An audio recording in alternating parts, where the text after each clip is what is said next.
할렐루야. 오늘 이 아침에 새벽 예배 자리에 나오신 성도님들을 주님의 이름으로 축복하고 환영합니다. 함께 이 시간 기도하며 찬양의 자리, 예배의 자리로 나가도록 하겠습니다. 기도하겠습니다. 하나님, 오늘도 저희들을 주님의 품 안에 품어주시옵소서. 저희들 연약하고 부족하오니 주님 만지시고 이끄심 가운데 온전히 순종하며 나아가는 하루 되게 하여 주시옵소서. 오늘도 새일 행하실 주님, 우리를 향하여 주님께서 갖고 계신 계획을 이루시기를 간절히 원하오니 오늘도 우리 말씀하여 주시고 우리에게 은혜 허락하여 주시옵소서. 감사드리며 예수님 이름으로 기도하옵나이다. 아멘.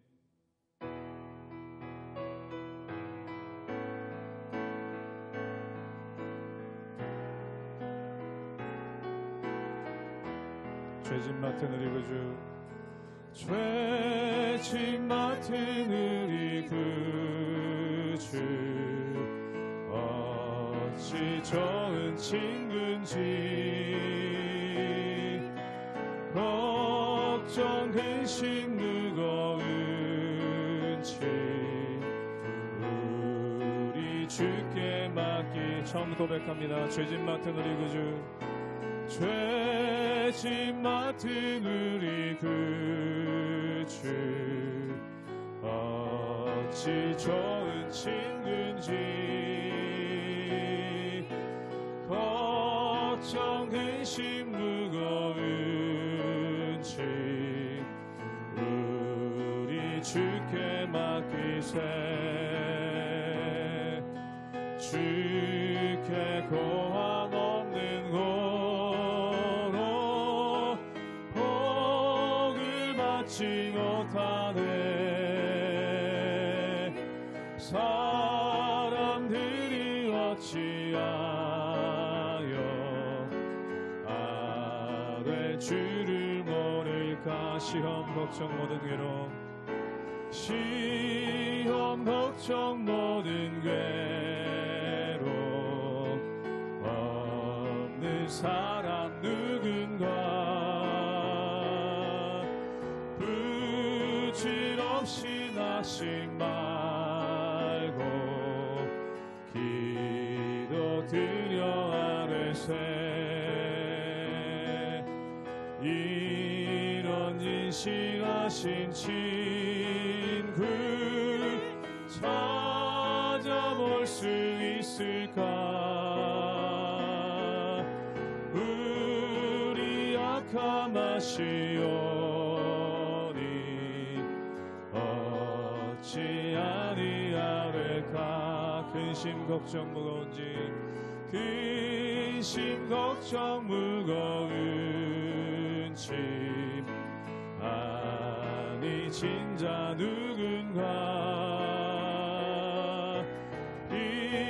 피난처는 우리 예수, 주께 기도드리세. 세상 친구 멸시하고 너를 조롱하여도 예수 품에 안기어서 참된 위로받게. 세상 친구 멸시하고, 세상 친구 멸시하고 너를 조롱하여도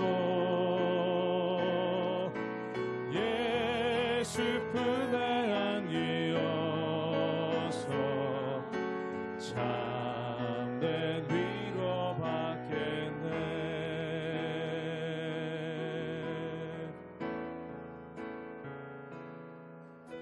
마음이 상한 자를 고치시는 주님, 하늘의 아버지 날 주관하소서. 주의 길로 인도하사 자유케 하소서.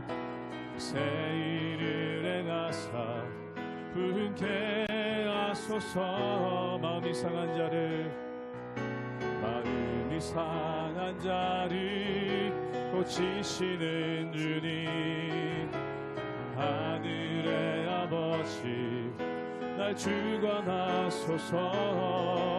주의 길로 인도하사 자유케 하소서. 새 일을 행하사 분케 하소서. 의에 줄이고 목이 마르니 성령의 기름 부소서. 의에 줄이고 목이 마르니 내 잔을 채워 주소서. 성령으로 채우사 성령으로 채우사 주 보게 하소서. 주의 임재 속에 은혜 알게 하소서. 주 뜻대로 살아가리 세상 끝날까지. 나를 빚으시고 새나 열어주소서. 의에 줄이고 목이 마르니 성령의 기름 부소서. 의에 줄이고 목이 마르니 내 잔을 채워 주소서. 의에 줄이고 목이 마르니 의에 줄이고 목이 마르니 성령의 기름 부소서.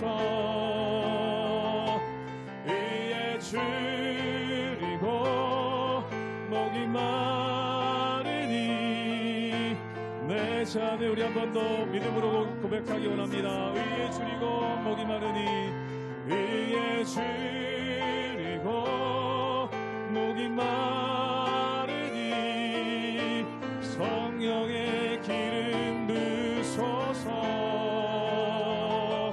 의에 줄이고 목이 마르니 내 잔을 채워 주소서.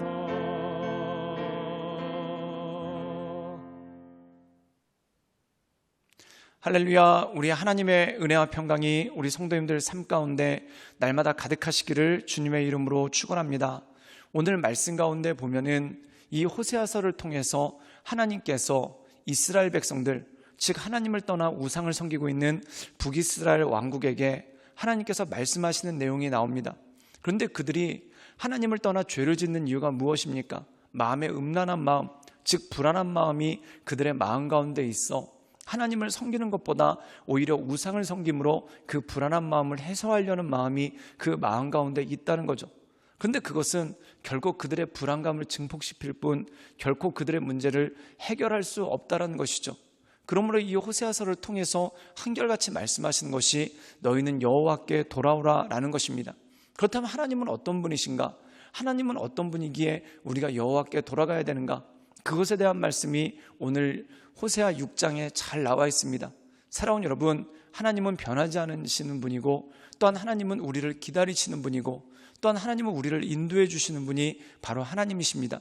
그러므로 그 하나님을 바라보며 하나님의 인도하신 가운데 날마다 온전함으로 서나가시는 우리 모든 성도님들 되시기를 주님의 이름으로 축원합니다. 호세아 6장 1절에서 11절 말씀입니다. 오라 우리가 여호와께로 돌아가자. 여호와께서 우리를 찢으셨으나 도로 낫게 하실 것이요 우리를 치셨으나 싸매어 주실 것임이라. 여호와께서 이틀 후에 우리를 살리시며 셋째 날에 우리를 일으키시리니 우리가 그의 앞에서 살리라. 그러므로 우리가 여호와를 알자. 힘써 여호와를 알자. 그의 나타나심은 새벽빛같이 어김없나니 비와 같이 땅을 적시는 늦은 비와 같이 우리에게 임하시리라 하니라. 에브라임아 내가 내게 어떻게 하랴. 유다야 내가 내게 어떻게 하랴. 너희의 인애가 아침 구름이나 쉬 없어지는 이슬 같도다. 그러므로 내가 선지자들로 그들을 치고 내 입의 말로 그들을 죽였노니 내 심판은 빛처럼 나오느니라. 나는 인애를 원하고 제사를 원하지 아니하며 번제보다 하나님을 아는 것을 원하노라. 그들은 아담처럼 언약을 어기고 거기에서 나를 반역하였느니라. 길르앗은 악을 행하는 자의 고울이라 피발자국으로 가득 찼도다. 강도떼가 사람을 기다림같이 제사장의 무리가 세겜길에서 살인하니 그들이 사악을 행하였느니라. 내가 이스라엘 집에서 가증한 일을 보았나니 거기서 에브라임은 음행하였고 이스라엘은 더럽혀졌느니라. 또한 유다여, 내가 내 백성의 사로잡힘을 돌이킬 때에 내게도 추수할 일을 정하였느니라. 오늘 우리가 함께 읽은 호세아 6장 말씀에 보면은 하나님은 어떤 분이신가? 너희가 하나님을 알아라 라고 말씀하고 있습니다. 즉 하나님을 알 때 그분에게 돌아갈 수가 있다는 것이죠. 고멜이라는 여자가 호세아를 떠나서 다른 남자를 쫓아갔습니다. 그리고 이 다른 남자가 고멜을 배신해서 고멜이 결국 팔려다니게 되는 그러한 신세가 되죠. 그런데 호세아가 그 앞에 나타났습니다. 그런데 고멜이라는 여자가 자기에게 죄가 있지 않습니까? 그러니까 돌아가지 못한다는 거예요. 그런데 이 호세아는 한결과 같은 마음으로 이 여자를 사랑하고 또한 이 여자를 자기 아내로 삼고자 하는 마음이 그 마음 가운데 있다라는 것이죠. 사랑하는 여러분, 사람은 누구나 다 자기 기준에서 생각합니다. 즉 내가 죄가 많으면은 다른 사람도 죄가 많다라고 생각하고 또한 내가 화가 많으면은 다른 사람도 화가 많다라고 생각을 합니다. 즉 이 고멜이라는 여자가 자기가 호세아를 배신하고 떠났는데 호세아가 어떻게 자기를 받아주겠는가? 근데 호세아의 마음은 고멜을 다시 아내로 받아주고 아내로 삼기 원하는 마음이 있다는 것이죠. 즉 하나님의 마음이 그렇다는 것입니다. 이스라엘 백성들이 하나님을 배신하고 우상을 따라갔습니다. 그러나 하나님은 일관된 마음으로 또한 변치 않는 마음으로 이스라엘 백성들이 다시 자기에게로 하나님에게로 돌아오기를 원하시는 그 사랑의 마음이 그 가운데 가득하다는 것이죠. 우리 함께 호세아 6장 3절의 말씀을 읽도록 하겠습니다. 제가 읽겠습니다. 그러므로 우리가 여호와를 알자, 힘써 여호와를 알자. 그의 나타내심은 새벽빛같이 어김없나니 비와 같이 땅을 적시는 늦은 비와 같이 우리에게 임하시리라 하니라. 오늘 말씀 가운데 보면은 우리가 여호와를 알자, 힘써 여호와를 알자라고 말씀하고 있습니다. 그렇다면 하나님은 어떤 분이신가? 어김없다. 즉 비와 같이 땅을 적시는 늦은 비와 같이 우리를 적시실 것이다. 이 말씀의 의미는 무엇입니까? 이스라엘 백성들은 농사를 지을 때 이른 비가 내립니다. 그 이른 비가 내렸을 때 땅을 경작하게 되고 또한 이슬로서 이 땅에 있는 곡식들을 키우다가 나중에 추수할 때가 되면은 마지막 늦은 비가 내립니다. 그 늦은 비에 있는 수분으로 결국 열매를 맺고 그 농사는 완성이 되시는 거죠. 그런데 이스라엘의 그 메마른 땅에 비가 오지 않을 것 같지만 어김없이 비가 온다는 것입니다. 즉 비와 같이 비가 어김없이 내리는 것과 같이 하나님은 변치 않는 분이고 하나님은 우리를 붙잡아 주시는 분이다. 즉 너희는 하나님을 알아라. 하나님은 어떤 분인가? 변치 않는 분이고 우리에게 일관된 사랑을 내려주시는 분이 바로 하나님이시라는 것이죠. 그리고 이 하나님에 대해서 좀 더 구체적으로 언급하고 있습니다. 우리 함께 호세아 6장 6절의 말씀을 읽도록 하겠습니다. 제가 읽겠습니다. 나는 인애를 원하고 제사를 원하지 아니하며 번제보다 하나님 아는 것을 원하노라. 오늘 말씀 가운데 보면은 인애를 원하신다. 그리고 하나님 아는 것을 원하신다라고 말씀합니다. 사랑하는 여러분, 이스라엘 백성들이 하나님께 제사를 지냅니다. 근데 제사를 지내는 목적은 무엇입니까? 하나님께 가까이 나가기 위해 이 제사라는 제도를 통해서 하나님께서 우리를 용서하시고 또한 하나님께서 우리가 예배의 자리 또한 하나님과 교제하는 자리로 나올 수 있도록 인도해 주시는 것이죠. 그렇다면 그 본질은 뭡니까? 바로 제사의 본질은 하나님의 인애, 즉 우리를 인도해 주시고 우리를 붙잡아 주시기를 원하시는 하나님의 사랑이 그 가운데 있다라는 것이죠. 즉 제사를 통해서 하나님의 사랑을 알아야 된다는 겁니다. 즉 다시 말해서 제사 자체에 목적이 있는 것이 아니라 제사를 통해 하나님의 사랑을 알게끔 하시는 것, 결국은 이스라엘 백성들에게 이 제사라는 여러 가지 제도 또한 율법이라는 여러 가지 제도를 통해서 그들에게 주고자 하는 메시지가 무엇이십니까? 바로 하나님은 사랑이시다. 하나님은 너희를 사랑하신다. 또한 너희를 변치 않고 사랑하신다라는 말씀이 그 가운데 있는 것이죠. 그러므로 사랑하는 여러분, 하나님 바라보며 하나님 의지하며 하나님의 인도하신 가운데 날마다 승리하며 나가시는 우리 모든 성도님들 되시기를 주님의 이름으로 축원합니다. 함께 기도하시겠습니다. 사랑이 마하신 주님, 하나님은 인애로우시며 또한 우리에게 여러 가지 예배와 또한 제사와 또한 말씀을 통해서 하나님이 우리를 얼마나 사랑하시는지 드러내고 나타내시고자 원합니다.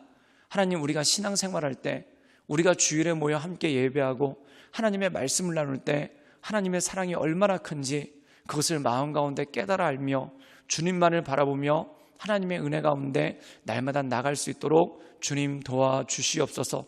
주님께 모든 걸 부탁드려오며 살아서 역사하시는 주 예수 그리스도의 이름으로 감사하며 기도드리옵나이다. 아멘.